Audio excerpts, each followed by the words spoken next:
Doctor Mohammad Yunus এই মুহূর্তে one man army হিসেবে বাংলাদেশকে তিনি পরিচালিত করছেন। তার বিপরীতে রাজনৈতিক দলগুলো নানান ইস্যুতে একাট্টা হয়েছে, কেউ হয়তো তলে তলে সাপোর্টও করছে, আবার প্রকাশ্যে বিরোধিতাও করছে। এর মাঝখানে বাংলাদেশ আওয়ামী লীগ ক্ষমতা থাকাকালীন মানবিক বলেন, আবার কোনো কোনো অংশে এটাকে ভুলও বলি, বাট ওই প্রেক্ষাপটটা ছিল ভিন্ন। আপনাদের এটা খেয়াল থাকার কথা যে রোহিঙ্গা ইস্যুতে, এই যে রোহিঙ্গাদেরকে বাংলাদেশে আশ্রয় দেওয়া নিয়ে একটা ঐতিহাসিক সিদ্ধান্ত ছিল শেখ হাসিনা। তো সেই সিদ্ধান্তটা যেটা ভালো হয়েছে না খারাপ হয়েছে হয়তো আগামী কয়েক বছর পর আমরা বুঝতে পারবো, কিন্তু এই সিদ্ধান্তটা তৎকালীন প্রেক্ষাপটে আমাদের কাছে ভালো ছিল। কেন? মিয়ানমারে বৌদ্ধ সন্ন্যাসী যারা আছে এরা যেভাবে আমাদের মুসলিম ভাইদের উপর হামলা করছিল, তৎকালীন প্রেক্ষাপটে রোহিঙ্গাদেরকে আমরা আশ্রয় দিয়েছিলাম, সারা বাংলাদেশের মানুষ তাদেরকে সহযোগিতা করছে, আমিও করছি আমার জায়গা থেকে। তো যতদিন যাচ্ছে এই রোহিঙ্গাদেরকে কিন্তু এখান থেকে বিতাড়িত করা কঠিন হয়ে যাবে।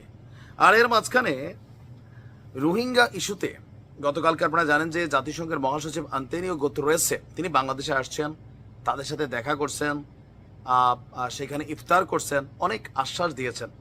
মানে সকল আশ্বাসের মধ্যে আমার কাছে খুবই আশ্চর্য লাগছে ডক্টর ইউনূসের একটা লড়াইয়ের ঘোষণা, যে সারা পৃথিবীর সাথে তিনি প্রয়োজনে লড়াই করবেন।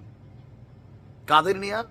আসেন, মিয়ানমার থেকে বাস্তুচ্যুত হয়ে বাংলাদেশে যে রোহিঙ্গারা আশ্রয় নিয়েছে তাদেরকে দেশে ফেরাতে প্রয়োজনে সারা দুনিয়ার সঙ্গে তিনি লড়াই করবে, রাজি আছেন এবং লড়াই করবেন।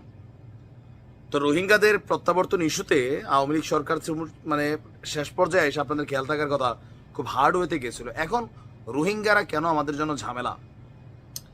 আমেরিকা যেই সহযোগিতা সারা পৃথিবীতে, এগুলো কিন্তু বন্ধ হয়ে গেছে। এর মধ্যে রোহিঙ্গাদের জন্য হালকা পাতলা চালু আছে, বাট এটা সাফিসিয়েন্ট না। জাতিসংঘের মহাসচিব আসার পরে তিনি প্র্যাকটিক্যালি দেখছেন যে এই মুহূর্তে বাংলাদেশে কি পরিমাণ রোহিঙ্গা আছে এবং তাদেরকে ভরণ পোষণ, কর্মসংস্থান, চিকিৎসা অনেক কিছু কিন্তু বাংলাদেশকে দিতে হয়। তো এই যে দিতে হয়, টাকাটা কই পাবে? টুকিটাকি টাকা পৃথিবীর বিভিন্ন দেশ নামমাত্র দিচ্ছে, কিন্তু এই বিশাল জনগোষ্ঠীর প্রয়োজনীয় জীবনযাপনের জন্য যে মৌলিক উপাদানগুলো আছে এতে কিন্তু সাফিসিয়েন্ট না। ইভেন রোহিঙ্গারা সারা বাংলাদেশের মধ্যে বিভিন্ন জায়গায় ছড়িয়ে পড়ার চেষ্টা করছে, অনেকে বাংলাদেশিদের সাথে আত্মীয়তা করছেন, অনেকে অবৈধ অস্ত্র ব্যবসাতে ঢুকে গেছে, মাদক ব্যবসাতে ঢুকে গেছে। এই যে অবস্থানটা আপনার, এটার সমাধান কোথায়? যতদিন যাবে এরা বিস্ফোরণের মতন বড় হবে।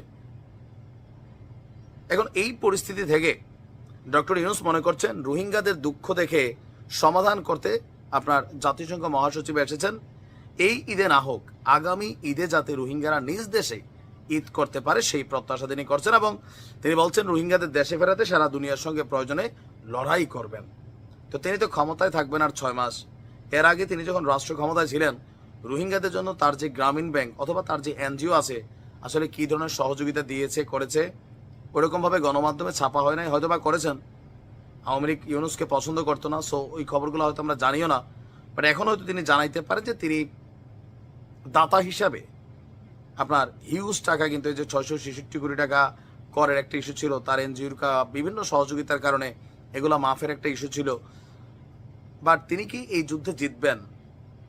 রোহিঙ্গা ইস্যুর প্রধান খেলোয়াড় হচ্ছে ভারত, আর পেছন থেকে হচ্ছে মিয়ানমার, আরেকদিকে আছে রাশিয়া, তারপর আছে চীন। এই রাষ্ট্রগুলোর সাথে এই মুহূর্তে ডক্টর ইউনূস সরকারের কতটুকু সৌহার্দ্যপূর্ণ সম্পর্ক আছে? তবে চীন চাইলে অনেকটা সম্ভব। চীন আর রাশিয়া, ভারত এখানে খুব বড় ফ্যাক্ট না। যেহেতু দুই দেশের সাথে ভালো সম্পর্ক আছে, কিন্তু মনে হয় না যে চীনারা এত আবার পাগল। এই রোহিঙ্গারা জানি না, হয়তো আমরা বুড়া হয়ে যাবো, নিউজ করতে হবে, বাট একটা বড় ধরনের ক্ল্যাশ হবে এদের সাথে টুডে অর টুমরো, যদি এদেরকে ফিরাইতে না পারে। তো যে যুদ্ধের ঘোষণা তিনি দিয়েছেন, আমি জানি না কতটুকু তিনি সফল হবেন, বাট আমি চাই তিনি সফল হন, বাংলাদেশ নিরাপদ থাকুক, রোহিঙ্গারা রোহিঙ্গাদের দেশে চলে যাক।